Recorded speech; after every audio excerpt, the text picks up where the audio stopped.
DD किसान, बदलते भारत की शान।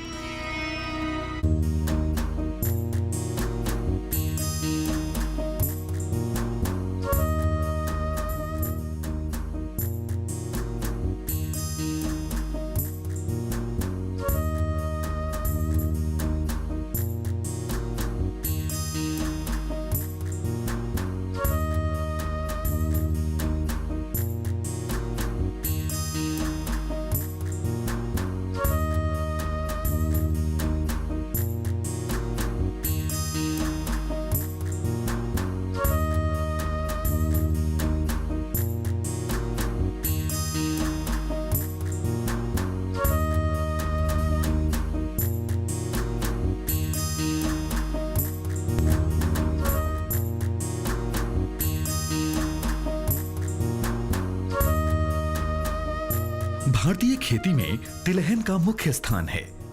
देश में तिलहनों में सुधार करने के लिए भारतीय कृषि अनुसंधान परिषद यानी ICAR ने अप्रैल 1967 में अखिल भारतीय तिलहन समन्वित अनुसंधान परियोजना की स्थापना की थी। 5वीं पंचवर्षीय योजना में तिलहनों, विशेष रूप से राई सरसों पर अनुसंधान कार्यक्रम को और भी सुदृढ़ बनाया गया। 28 जनवरी 1981 को हरियाणा कृषि विश्वविद्यालय हिसार में राई सरसों के लिए प्रथम परियोजना समन्वय इकाई की स्थापना की गई। 7वीं योजना के दौरान भारतीय कृषि अनुसंधान परिषद ने 1990 में गठित समिति की सिफारिश के आधार पर राज्य कृषि विभाग, राजस्थान सरकार के अनुकूलन परीक्षण केंद्र सेवर भरतपुर में राई सरसों पर आधारभूत, रणनीतिक और अनुप्रयुक्त अनुसंधान संचालित करने के लिए भारतीय कृषि अनुसंधान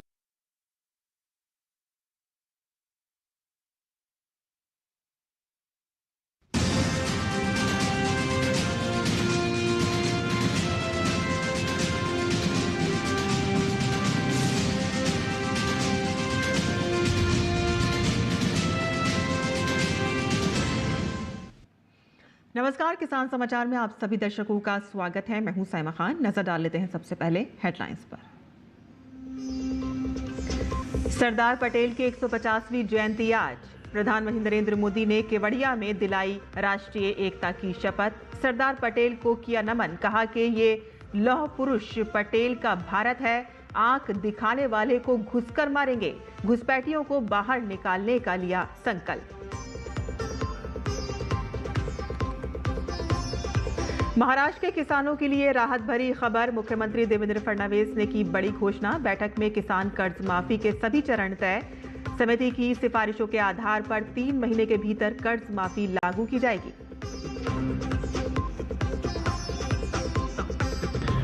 दिल्ली में किसान उत्पादक संगठन समागम 2025 का आयोजन। समागम में 250 से ज्यादा FPO हुए शामिल। कृषि मंत्री शिवराज सिंह चौहान ने कहा कि किसानों को सिर्फ उत्पादक ही नहीं बल्कि उन्हें उद्यमी बनना है।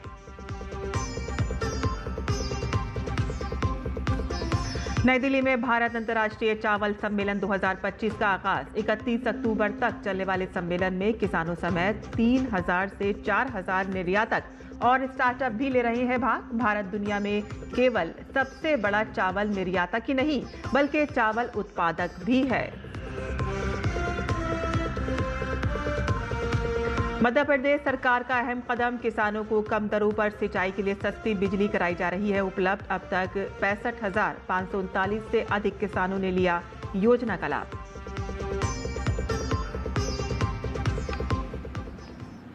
समाचार विस्तार से। महाराष्ट्र के किसानों को राहत देते हुए मुख्यमंत्री देवेंद्र फडणवीस ने बड़ी घोषणा की है। राज्य सरकार ने किसान कर्ज माफी के सभी चरण तय कर लिए हैं और अब 30 जून 2026 से पहले कर्ज माफी का निर्णय लिया जाएगा। मुंबई के सह्याद्री अतिथि गृह में किसान कर्ज माफी को लेकर आंदोलन कर रहे प्रतिनिधिमंडल के साथ फडणवीस ने बातचीत की। मुख्यमंत्री ने बताया कि कर्ज माफी कैसे की जा सकती है और उसके मापदंड क्या होंगे और भविष्य में किसानों को कर्ज के जाल से कैसे बाहर रखा जा सकता है, और इन सभी बातों पर सुझाव देने के लिए एक उच्च अधिकारी समिति गठित की गई है। ये समिति अप्रैल 2026 तक अपनी रिपोर्ट सौंपेगी और इनकी सिफारिशों के आधार पर 3 महीने के भीतर कर्ज माफी लागू की जाएगी। तो वहीं प्राकृतिक आपदाओं से प्रभावित किसानों की मदद के लिए सरकार ने 32,000 करोड़ रुपए के राहत पैकेज को प्राथमिकता दी है और अब तक 8,000 करोड़ रुपए किसानों के खातों में जमा किए जा चुके हैं। इस सप्ताह के अंत तक 18,500 करोड़ रुपए और वितरित किए जाएंगे। मुख्यमंत्री ने कहा कि अगले 15 दिनों में 90% किसानों के खातों में सीधा भुगतान पहुंच जाएगा। महाराष्ट्र की हमारी सरकार ने अपना जो घोषणा पत्र दिया था, उस घोषणा पत्र में किसानों को कर्जा माफ करेंगे, इस प्रकार की हमने घोषणा की थी। उसी तर्ज पर आज हम लोगों ने फैसला किया है। एक हमने इसके ऊपर कमेटी तैयार की है। ये कमेटी किस प्रकार से कर्जा माफ करना है, उसके नियम निकष क्या होंगे, इसके ऊपर अभ्यास करके अप्रैल के फर्स्ट वीक में हमको एक अपना रिपोर्ट देगी और उसके बाद 3 महीने में यानी 30 जून से पहले हम लोग उस रिपोर्ट के आधार पर ये जो हमारे किसान हैं, इन किसानों को कर्जा माफ करेंगे। राष्ट्र आज देश के पहले उप प्रधानमंत्री और गृह मंत्री सरदार वल्लभ भाई पटेल की 150वीं जयंती मना रहा है और इस मौके पर आयोजित राष्ट्रीय एकता दिवस के मुख्य कार्यक्रम में प्रधानमंत्री नरेंद्र मोदी गुजरात के केवड़िया पहुंचे। उन्होंने स्टैच्यू ऑफ यूनिटी पर महान नेता को अपनी श्रद्धांजलि अर्पित की। हर साल 31 अक्टूबर को राष्ट्रीय एकता दिवस मनाया जाता है। ये दिन देश के महान स्वतंत्रता सेनानी और पहले गृह मंत्री सरदार वल्लभ भाई पटेल को समर्पित है, जिन्हें लौह पुरुष के नाम से भी जाना जाता है। सरदार पटेल ने आज़ादी के बाद देश के एकीकरण में जो योगदान दिया वह अद्वितीय और प्रेरणादायक है।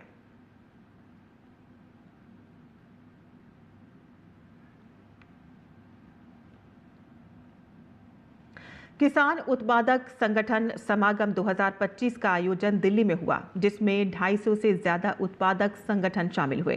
गौरतलब है कि देश भर में इस समय 10,000 से ज्यादा एफपीओ काम कर रहे हैं और इस एफपीओ समागम उद्घाटन के अवसर पर केंद्रीय कृषि एवं किसान कल्याण मंत्री शिवराज सिंह चौहान ने कहा कि किसानों को सिर्फ उत्पादक ही नहीं बल्कि उन्हें उद्यमी बनना है। उन्होंने कहा कि एफपीओ के माध्यम से ग्रामीण व्यवस्था को मजबूत करना चाहते हैं, जिससे महिलाओं का भी सशक्तिकरण हो सके। एफपीओ के आंदोलन को ग्रामीण व्यवस्था के सशक्तिकरण का एक स्तंभ मैं बनाना चाहता हूं। प्रधानमंत्री जी के नेतृत्व में मेरी कल्पना है स्वयंपूर्ण गांव की, स्वावलंबी गांव। गांव की सब जरूरत गांव में ही पूरी क्यों ना हो। हम प्रोसेसिंग के काम में आके जो जरूरत की चीजें बाहर भी बेचे के गांव की जरूरत भी पूरी करें। और किन किन क्षेत्रों में विस्तार हम कर सकते हैं, कई तरह की गतिविधि कर रहे हैं और बढ़ाने का हमारे पास अनंत अवसर है, उसको भी आप कोशिश करें।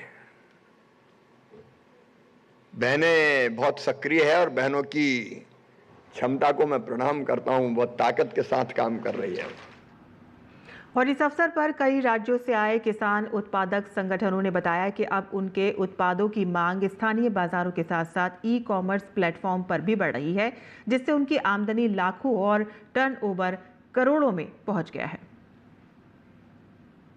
हमारा जो एफपीओ था वो 2023 में स्टार्ट हुआ था, तो फर्स्ट ईयर में ही हमारा 23-24 का जो टर्नओवर था वो 80 लाख का था और 24-25 जो लास्ट फाइनेंस ईयर निकला है उसका टर्नओवर हमारा 8+ CR था और इस टाइम भी हमारा 7 CR+ हो गया है। हम लोग इसमें रागी का प्रोडक्ट्स बनाते हैं। हम लोग किसानों को फ्री में रागी का बीज वितरण करते हैं। उसके बाद जब उनके द्वारा खेती होता है तो उनको हम लोग एफपीओ के माध्यम से खरीद लेते हैं। खरीदने के बाद हम लोग अपना प्रोसेसिंग यूनिट में लाते हैं और उसको प्रोसेसिंग कर आटा बनाते हैं और आटा बना के हम लोग लड्डू बनाते हैं, कुकीज़, निमकी, ठेकुआ, मिक्सर इत्यादि बनाते हैं। हमारा जो एफपीओ है हमारे साथ 250 फार्मर्स अभी जुड़े हुए हैं। हम क्या करते हैं कि ये जो फार्मर्स हैं हम डायरेक्ट इनको बायर्स के साथ कनेक्ट करते हैं, जिसकी वजह से जो बीच वाली मार्केटिंग चैनल्स होती है वो मतलब एबॉलिश हो जाती है, तो फार्मर को भी अच्छा खासा फ़ायदा मिलता है और बायर को भी प्योर प्रोडक्ट मिलता है। भारत अंतर्राष्ट्रीय चावल सम्मेलन 2025 नई दिल्ली के भारत मंडपम में शुरू हुआ और इस 2 दिवसीय सम्मेलन का मुख्य उद्देश्य वैश्विक चावल व्यापार में भारत की स्थिति को और मजबूत करना है।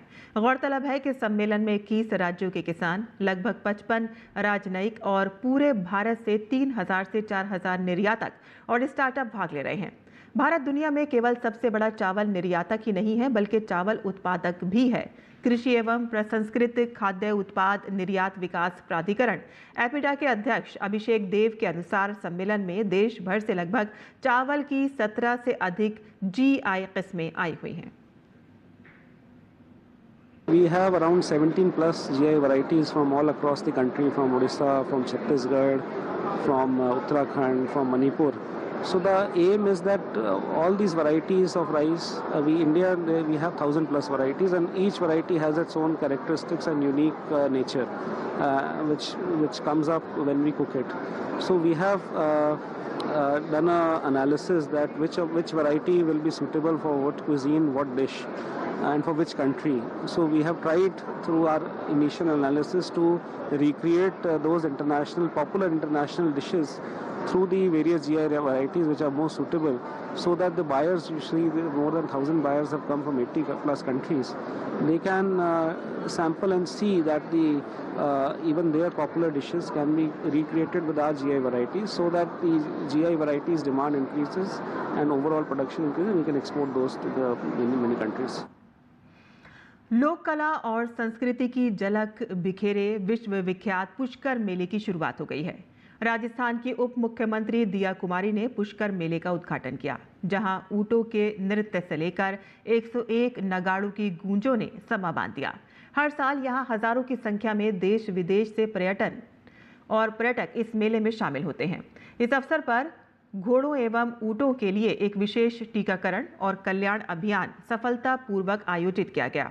यह अभियान संयुक्त रूप से मंधा स्टड्स, अश्वमित्रा और हैप्पीनेस फाउंडेशन द्वारा आयोजित किया गया था तथा इसमें विशेष सहयोग रहा RR college of veterinary and animal science Tonk का। इस पुण्य कार्य में युवाओं की भागीदारी वास्तव में प्रेरणादायक रही।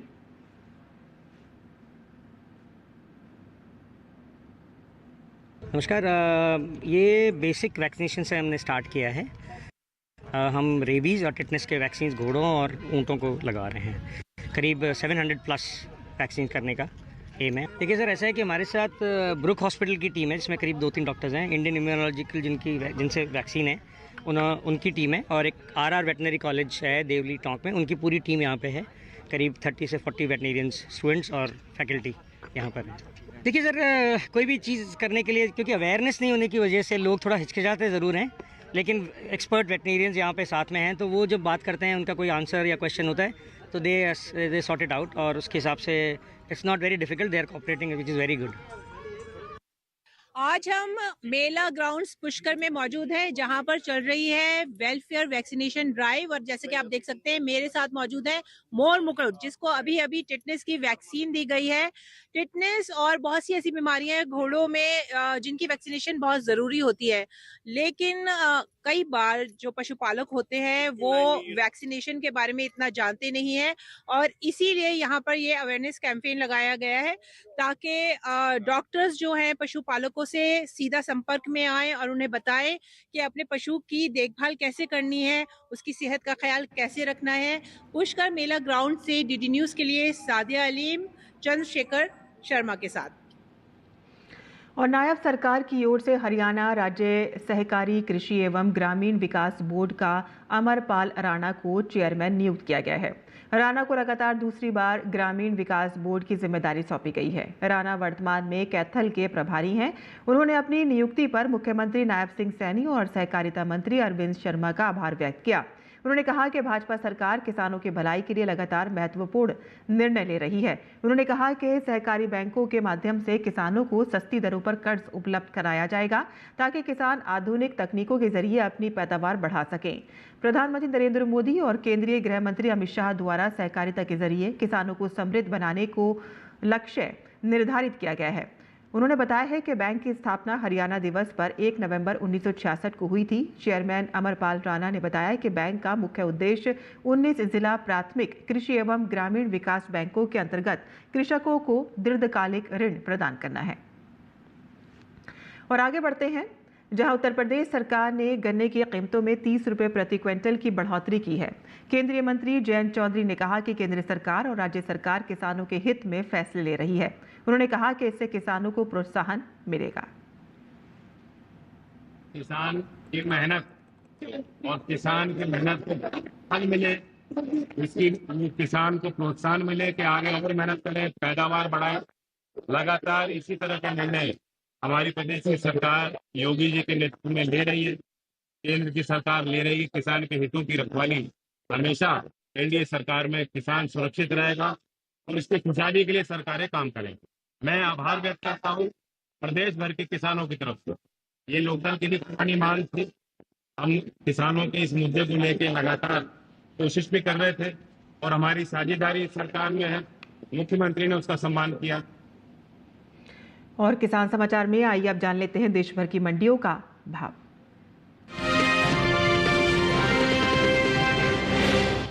हमारे देश के अधिकांश किसान लघु और सीमांत हैं।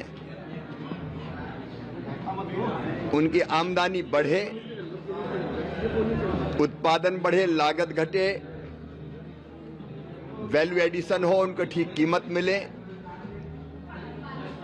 इसके लिए 10,000 एफपीओज किसानों के बनाए गए हैं, जिनसे अभी लगभग 52 लाख किसान जुड़े हैं। आज उन्हीं एफपीओज के किसानों का समागम था।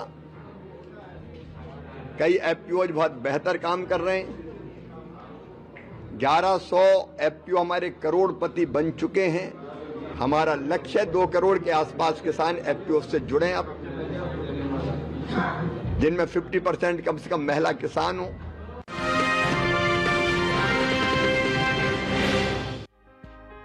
इन दिनों अनार की आवक मंडियों में सामान्य बनी हुई है। हाजिर भाव को देखें तो एगमार्कनेट के मुताबिक हरियाणा की गुरुग्राम मंडी में 29 अक्टूबर को अनार का भाव था 7,500 रुपए। 30 अक्टूबर को इसकी कीमत में कोई बदलाव नहीं देखा गया और भाव बना रहा 7,500 रुपए पर।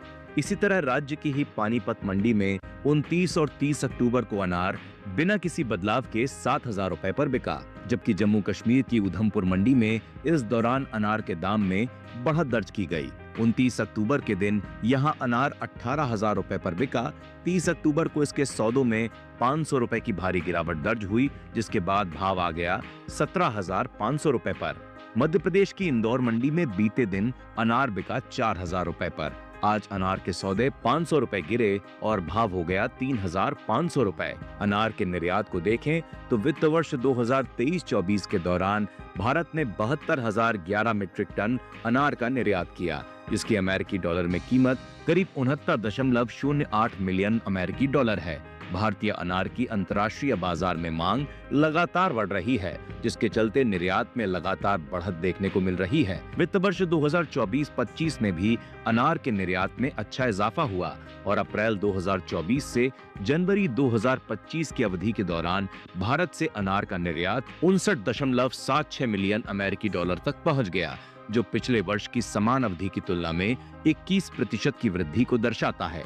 ये वृद्धि न केवल अनार की गुणवत्ता और उत्पादन क्षमता का प्रमाण है, बल्कि अंतर्राष्ट्रीय बाजार में भारतीय फलों की मजबूत स्थिति को भी दर्शाती है।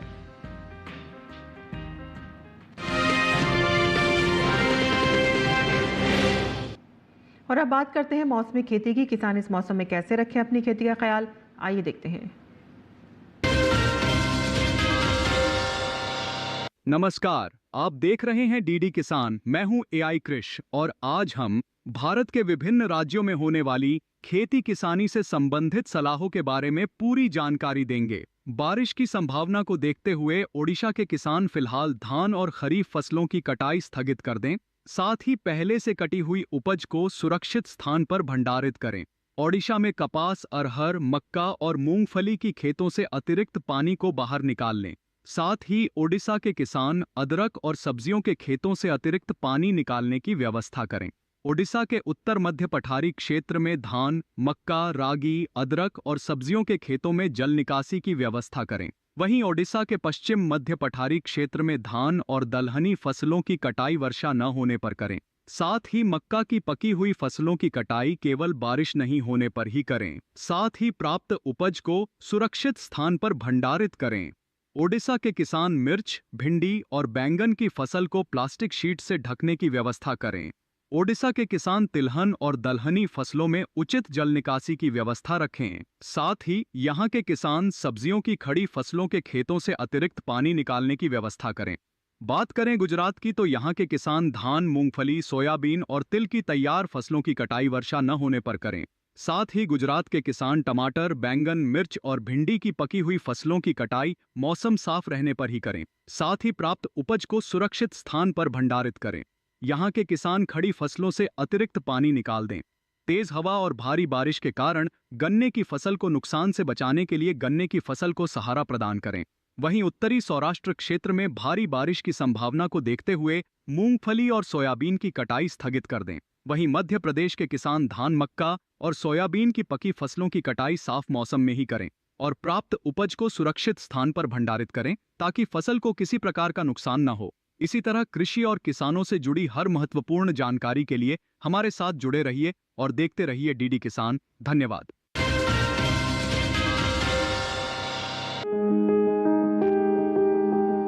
लहसुन वैसे तो पूरे देश में उगाया जाता है। लहसुन रबी फसल में बोई जाने वाली फसल है। इसके लिए ना तो अधिक गर्मी चाहिए और ना ही अधिक सर्दी। दोमट मिट्टी इसके लिए सर्वोत्तम है। उत्तर भारत के मैदानी इलाकों में अक्टूबर और नवंबर में लहसुन की बुआई की जा सकती है। बुआई से पहले खेत को अच्छी तरह जोत कर भुरभुरा कर लें। उन्नत किस्में G1, G41, G50 और G282 हैं। खेत में देसी खाद और फास्फोरस उर्वरक जरूर डालें। बोते समय कतार से कतार की दूरी 15 सेंटीमीटर यानी करीब आधा हाथ और पौधे से पौधे की दूरी 10 सेंटीमीटर यानी चौथाई हाथ से कुछ अधिक और गहराई 2 से 3 सेंटीमीटर होनी चाहिए। क्यारियों की चौड़ाई कम रखें ताकि मेड़ों पर बैठकर निराई गुड़ाई कर सकें और पैरों से फसल को नुकसान ना हो। बुआई के समय खेतों में पर्याप्त नमी जरूरी है। बुआई के तुरंत बाद पहली सिंचाई और फिर 10 से 15 दिन के अंतराल पर सिंचाई करते रहें। फसल पक जाए तो सिंचाई बंद कर दें। खरपतवार से बचने के लिए पहली निराई गुड़ाई 30 दिन बाद और दूसरी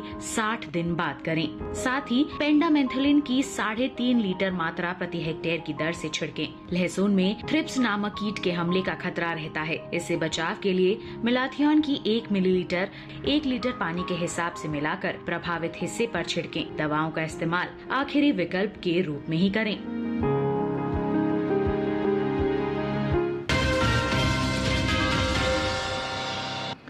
और खेती किसानी के साथ साथ आइए नजर डाल लेते हैं कुछ और महत्वपूर्ण खबरों पर। खास खबर में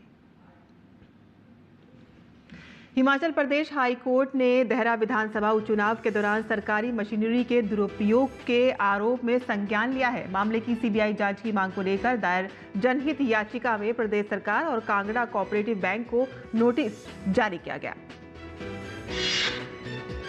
दिल्ली के उप राज्यपाल विनय कुमार सक्सेना ने सरदार वल्लभ भाई पटेल को श्रद्धांजलि अर्पित की।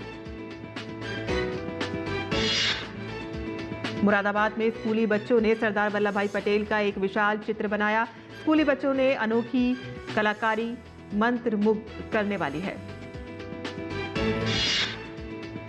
बिहार विधानसभा चुनाव के लिए आज पटना में एनडीए ने अपना संकल्प पत्र जारी किया है और इस मौके पर भाजपा के राष्ट्रीय अध्यक्ष जेपी नड्डा, मुख्यमंत्री नीतीश कुमार सहित अन्य नेता मौजूद रहे। एनडीए के घोषणा पत्र का मुख्य फोकस रोजगार सृजन और उद्योग धंधों के विकास पर है और इसमें समाज के सभी वर्गों, विशेषकर महिलाओं और युवाओं का ध्यान रखा गया है।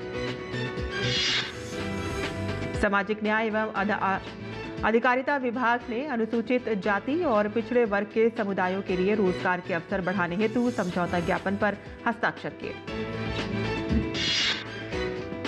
तो किसान समाचार में आज के लिए बस इतना ही। अनुमति दें। नमस्कार।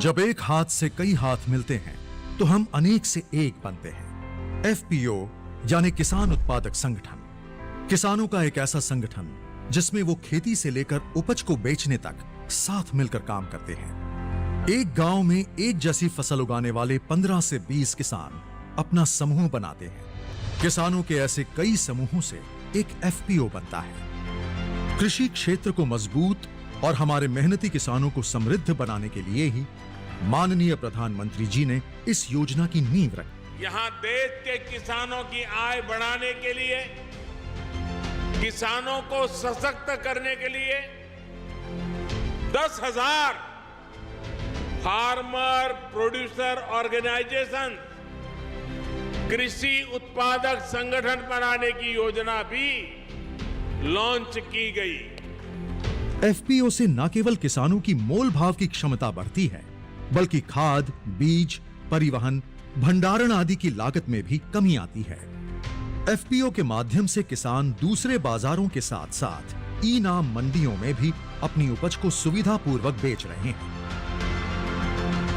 यानी किसान अब तक उत्पादक तो था ही, अब वो फार्मर प्रोड्यूसर ऑर्गेनाइजेशन एफपीओ उसके माध्यम से व्यापार भी करेगा। इस योजना में एक ब्लॉक एक एफपीओ को लक्ष्य बनाकर विशेष एफपीओज जैसे शहद, जैविक उत्पाद, बांस, तिलहन, कृषि वानिकी आदि का भी गठन किया जा रहा है। योजना के क्रियान्वयन के लिए कई एजेंसियां कार्यरत हैं। क्लस्टर आधारित व्यापार संगठन यानी सीबीबीओ इन एफपीओ को 5 वर्ष तक processing, packaging, marketing, credit linkage, accounting और ऑनलाइन बाजार से संबंधित प्रशिक्षण और सुविधाएं मुहैया कराता है। इस योजना में एफपीओ को 15 लाख रुपए तक का पूंजी अनुदान और बिना किसी सिक्योरिटी के 2 करोड़ रुपए तक का लोन देने के लिए भारत सरकार द्वारा बैंकों को गारंटी देने का प्रावधान है। इसके साथ ही एफपीओ के संचालन के लिए 3 वर्ष तक 18 लाख रुपए तक की वित्तीय सहायता दी जाती है। इस योजना के अंतर्गत माननीय प्रधानमंत्री जी द्वारा लगभग 1.25 लाख किसानों को 14 करोड़ रुपए का दिया गया पूंजी अनुदान एफपीओ के मिशन को और मजबूती देगा और उनके व्यापार को बढ़ाने में मदद करेगा। सभी किसान भाई बहन भारत सरकार की इस क्रांतिकारी और ऐतिहासिक पहल का हिस्सा बने और एफपीओ से जुड़कर एक उन्नत भविष्य की ओर बढ़े। किसान उत्पादक संगठन एफपीओ समागम पर विशेष कार्यक्रम 31 अक्टूबर 2:30 बजे, 4 बजे और शाम 5:30 बजे सिर्फ डीडी किसान पर।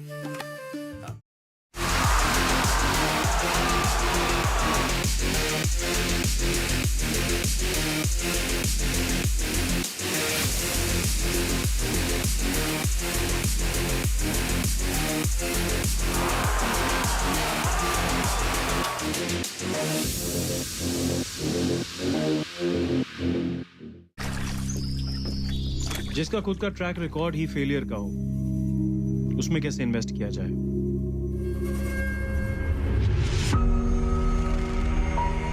Failure is going to come daily, weekly, monthly.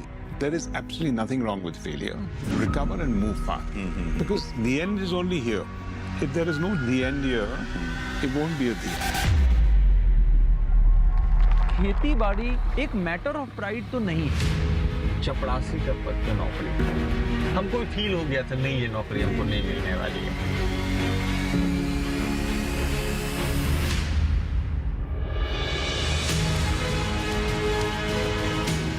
जब हमने स्टार्ट किया था, I was like 19, he was 18 and he was 17 and she was 23.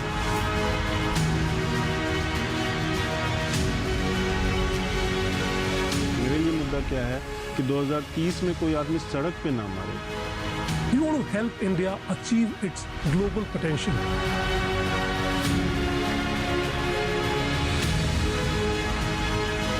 ये कहानी गिरने की नहीं है सर, ये कहानी हर बार गिर के उठने की है सर। मैं सनी हिंदुजा मिलेंगे भारत स्टार्टअप यात्रा के अगले एपिसोड में एक नया शहर और नया सपना और उनके सच होने की कहानी के साथ। भारत स्टार्टअप की यात्रा रुकेगी